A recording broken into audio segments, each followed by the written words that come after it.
anda aqui, eu vou falar para você sobre a água e os seres vivos. Como eu disse, todos os seres vivos necessitam da água para sobreviver e todos os seres vivos, eles são formados por água, eles têm uma composição de parte do corpo formado por água. Os animais, incluindo nós, seres humanos, eu até coloquei aqui uma imagem para você estar observando. As plantas também, elas possuem água e dependem da água também para a sua sobrevivência. Aqui eu coloquei aqui, nós, seres humanos aqui, o ser humano, ele corresponde, o seu corpo, né, o seu organismo corresponde a cerca de 70% de água. Isso para uma pessoa que pesa, vai depender do tamanho da pessoa, então não vou dar um exemplo exato não, mas todos os seres vivos possuem o seu corpo formado por água. Olha para vocês verem, o peixe, a galinha, o cachorro, o sapo, todos os animais, aqui frutas e verduras, possui o seu corpo formado por água. Nós temos, coloquei um exemplo aqui para vocês de alguns seres vivos. Isso aqui é uma água viva. A água viva, ela possui o seu corpo formado de aproximadamente 95% de água. Então, a composição de água da água viva é muito grande. Se você pegar aí um tomate, ele possui aproximadamente 98% de água. Então, os seres vivos, ele tem essa composição no seu organismo. Só um exemplo aqui sobre os seres humanos.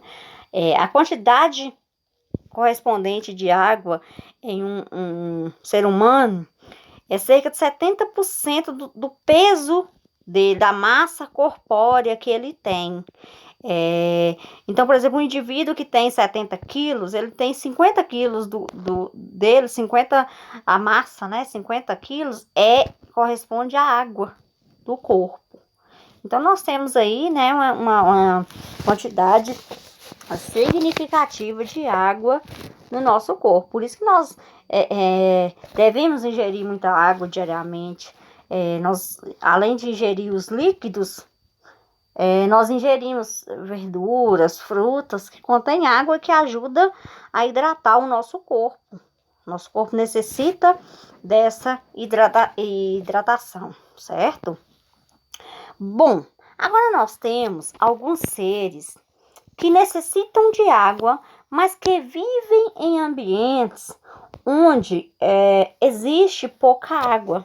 O que esses animais, o que essas espécies, tanto animal quanto vegetal, o que eles fazem para reter água em seu organismo? O que eles fazem para conseguir essa água? Eu coloquei o exemplo aqui para vocês desse camelo, né? Desse camelo aqui no deserto.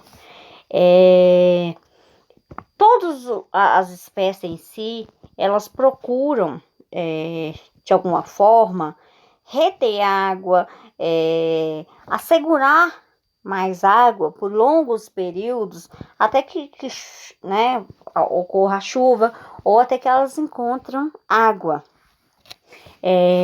No caso aqui... Desculpem, gente. Pessoal, então aí, né, essa tartaruga, ela utiliza dessa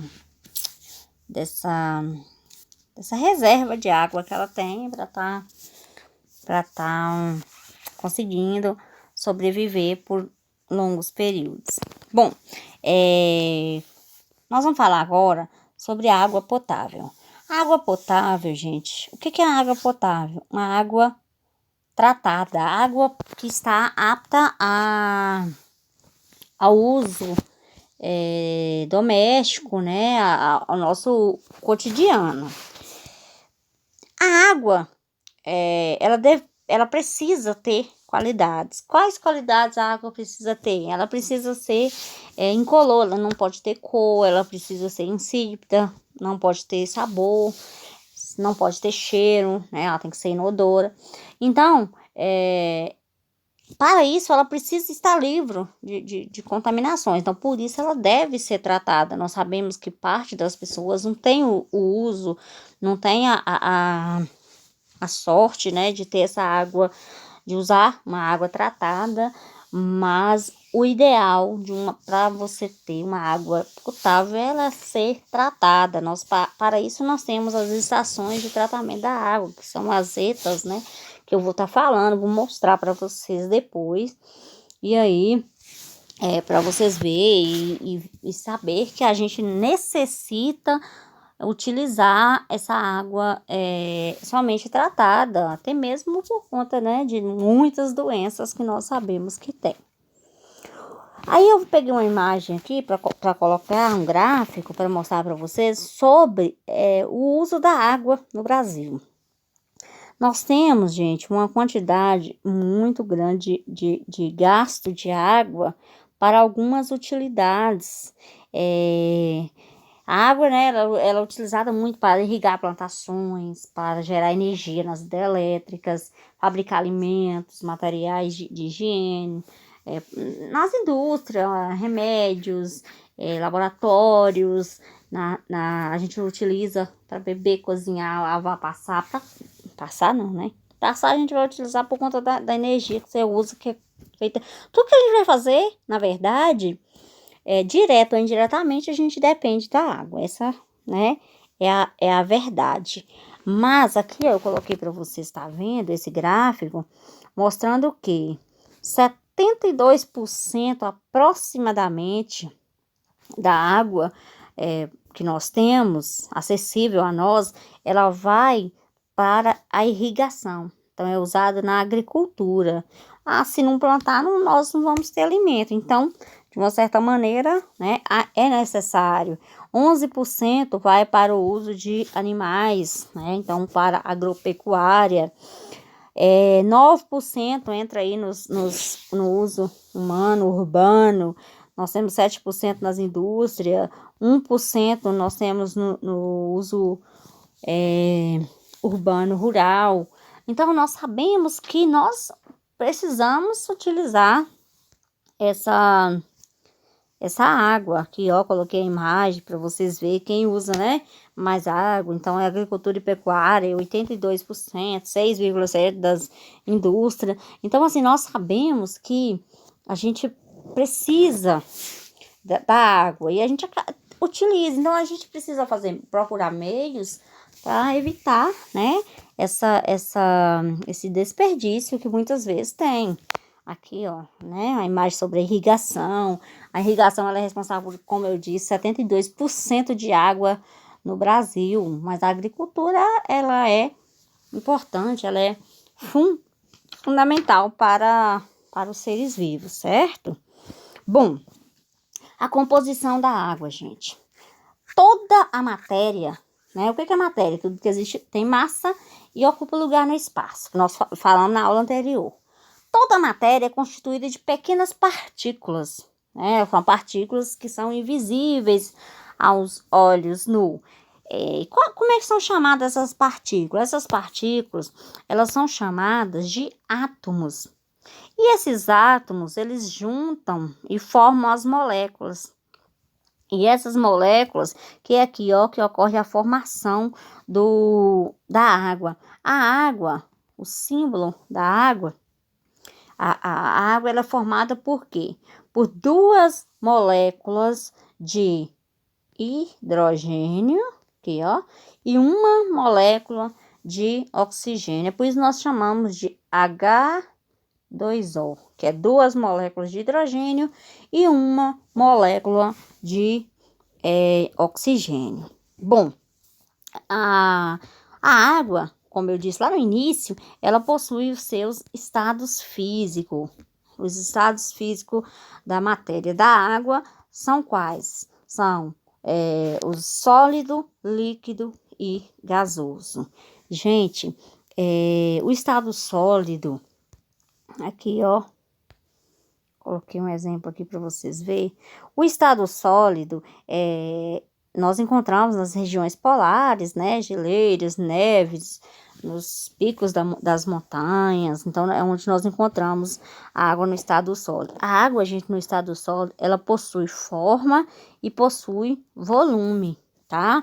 Possui forma e possui volume. Então, você consegue pegar um cubinho de gelo e ver o formato dele, né? Ou um pedaço de gelo, você consegue identificar, ver aquela forma dele. E ele também possui o seu volume. Aí nós temos a água no estado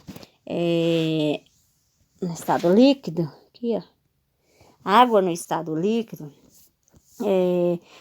as partículas delas, gente, encontra mais solta. As partículas, as moléculas, elas se deslizam uma nas outras. Então, ela possui forma, onde essa forma ela varia conforme o recipiente onde eu vou colocar. Então, ela não tem uma forma definida, tá? Por exemplo, aqui tá nesse litro, não sei, nessa jarra aí. Se eu colocar num prato, ela vai ter outra forma. Só que ela possui seu volume definido. Volume ela tem definido. Ela só não tem forma, porque o formato é onde eu colocar, né? Se eu colocar numa panela, numa jarra, numa garrafinha. Então, o formato vai fazer conforme o recipiente onde eu colocar ela, certo?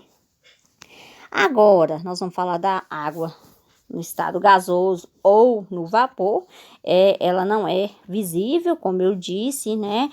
Ela encontra-se no ar atmosférico, nós conseguimos visualizar.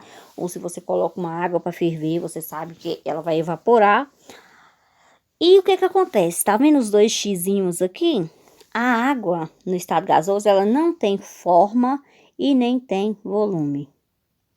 Ela possui, as suas formas e seus volumes são variados.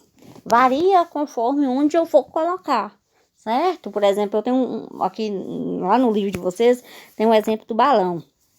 Se você pega o balão de um formato, ele vai compor aquele formato. Se você pega de outro formato, ele vai compor aquele outro formato que você determinar. E as partículas, as moléculas no estado gasoso, elas são muito afastadas uma da outra.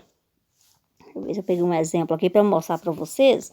Elas são bastante afastadas, aqui ó, bastante afastadas umas da outra. Isso faz com que elas consigam